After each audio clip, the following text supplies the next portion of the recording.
ശബരിമല സ്വർണ്ണക്കൊള്ളയിൽ അന്വേഷണം രാഷ്ട്രീയ നേതൃത്വത്തിലേക്ക്. ദേവസ്വം മുൻ മന്ത്രി കടകംപള്ളി സുരേന്ദ്രനെയും മുൻ പ്രസിഡന്റ് PS പ്രശാന്തിനെയും ചോദ്യം ചെയ്ത SIT.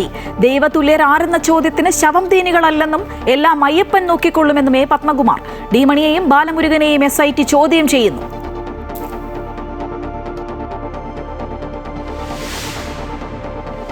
മമതാ സർക്കാർ ബംഗാളിനെ നുഴഞ്ഞുകയറ്റക്കാരുടെ താവളമാക്കി മാറ്റിയെന്ന് കേന്ദ്രമന്ത്രി അമിത്ഷാ. നുഴഞ്ഞുകയറ്റം തടയാൻ ബംഗാളിന്റെ അതിർത്തിയിൽ വേലി കെട്ടാൻ ഭൂമി നൽകിയില്ല. നുഴഞ്ഞുകയറ്റക്കാരെ ഓരോരുത്തരെയായി പുറത്താക്കുമെന്നും അമിത്ഷാ.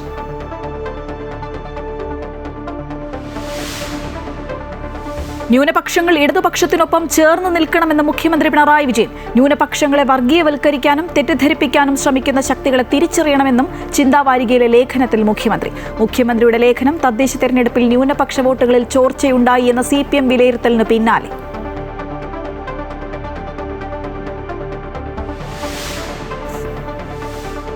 മകരവിളക്ക് മഹോത്സവത്തിനായി ശബരിമല നട തുറന്നു. സന്നിധാനത്ത് വൻ ഭക്തജന തിരക്ക്. നെയ്യഭിഷേകവും പതിവ് പൂജകളും നാളെ മുതൽ.